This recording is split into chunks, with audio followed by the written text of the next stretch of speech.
membro, mas vamos lá falar sobre o assunto de hoje. A gente vai retomar e concluir o que aconteceu nessa parada militar da China, que chamou a atenção do mundo todo, que uniu pela primeira vez, então, para uma foto ali, Xi Jinping, Kim Jong-un e Vladimir Putin, e mostrou todo o poderio do exército chinês, inclusive trazendo ali questões se o Exército de Libertação Popular já é o mais importante do mundo ou não. A gente vai falar bastante sobre isso, sobre o que a China quis mostrar com toda essa coreografia ali milimetricamente pensada. Só para falar alguns dos elementos ali, dos equipamentos que foram mostrados: míssil balístico intercontinental, mísseis com veículos planadores hipersônicos com 5 vezes a velocidade do som, drones submarinos de grande porte, drones aéreos que vão ajudar ali a ir voar do lado de caças tripulados, drones terrestres, alguns armados com metralhadoras.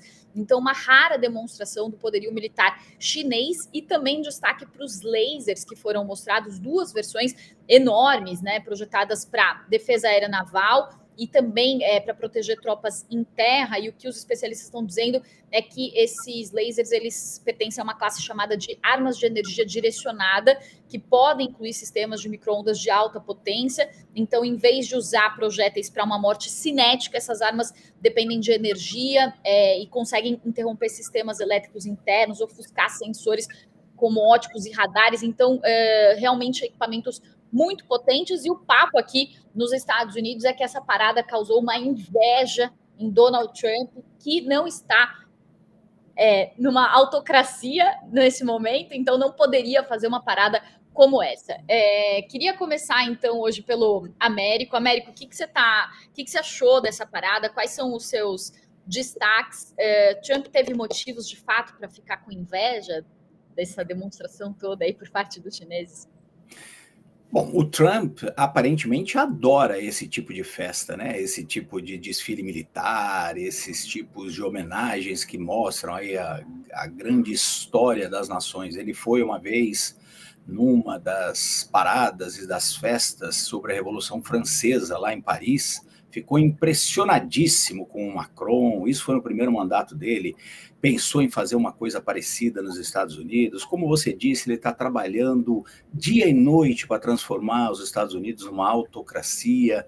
A gente vai falar mais sobre isso, ainda não chegou lá, mas ele certamente deve ter ficado impressionado com algumas das coisas que ele viu lá na China. E lá nós tivemos 2 tipos de mensagem, né, Pri e Lori? A primeira, eu acho que é até mais importante do que a militar, é a mensagem política, geopolítica, diplomática. É claro que o Xi Jinping, inclusive, ele chamou para essa parada os seus grandes amigos, quase todos eles ditadores, né? Na tribuna de honra você tinha o Xi Jinping, de um lado simplesmente o Kim Jong-un, o ditador da Coreia do Norte, e do outro o autocrata russo Vladimir Putin. Aliás, essa foi a primeira vez que o Kim Jong-un participa, desde que ele tomou poder em 2011, de uma cúpula, ou seja, de uma reunião que tem vários líderes de outros países, não simplesmente reuniões bilaterais. Ele que já teve, inclusive, uma bilateral com o próprio Donald Trump, que chegou a pisar no território da Coreia do Norte quando os dois se encontraram no primeiro mandato. Mas qual foi a mensagem ali que a China quis mandar para o Ocidente, para o Donald Trump, a todo mundo, com esses amigos dele e com essa parada, como você colocou, milimetricamente coreografada?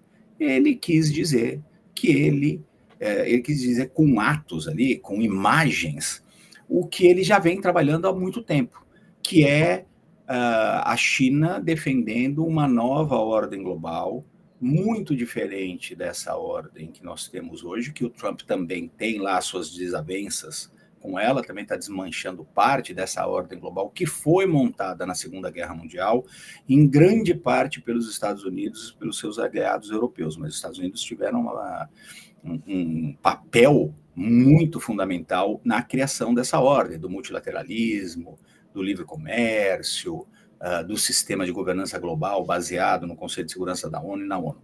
A China quer uma outra ordem global e quer ter um papel absolutamente central nisso. É isso que o Xi Jinping estava dizendo. E ele tem elementos para mandar essa mensagem. Aí é que entra a preocupação. Porque a China já é a segunda maior economia do mundo, crescendo. Muita gente acha que talvez até o final desse século ou até antes passe os Estados Unidos como a maior economia do mundo, pelo tamanho da sua população, pelo que está investindo em tecnologia, pelos recursos que tem, também tem muita força diplomática, não só com esses ditadores que estavam do lado deles, mas com muitos outros países que querem se aproximar da China. Um exemplo, a Índia, falamos disso aqui um pouquinho na semana passada.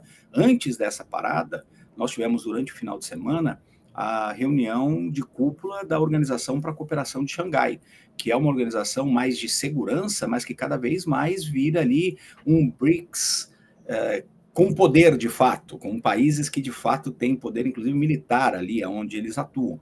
E o primeiro-ministro Narendra Modi da Índia, que ele também tem lá suas tendências autocráticas, é um nacionalista hindu, etc. Tal, mas é o líder da maior democracia do mundo, isso conta.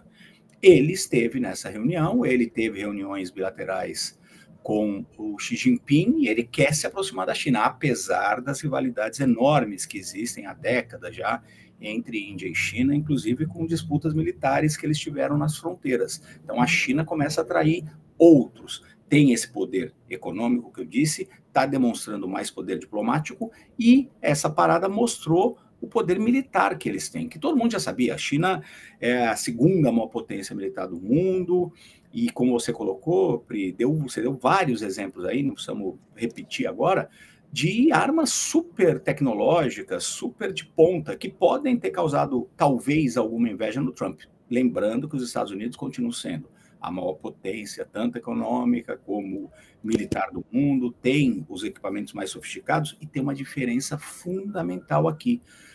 Os militares americanos têm experiência, lutaram muitas guerras em muitos lugares. Os chineses, nas últimas décadas, não se envolveram em conflitos.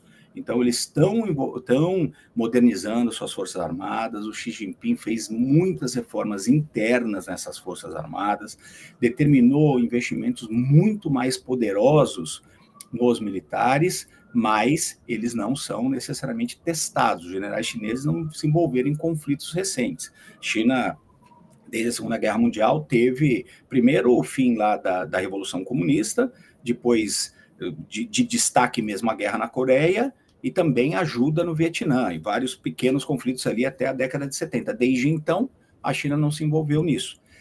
Não sei se isso causa inveja ou preocupação ao Donald Trump, mas os Estados Unidos também continuam com um poderio enorme. De qualquer forma, o bottom line aí, a mensagem principal é: a China quer chegar chegando, quer estar na janelinha dessa nova ordem mundial e mostrou que tem os principais elementos para isso. Tem o hard power, não é o soft power. Tem dinheiro, tem influência e tem militares e armamentos para isso. Pois é, e Donald Trump, inclusive, está querendo mudar o nome do Departamento de Defesa para Departamento de Guerra. Não sei se é uma coincidência, né, que isso acontece na mesma semana, então, em que, né, ele já vinha falando disso, mas nessa mesma semana dessa parada, a gente tem participações aqui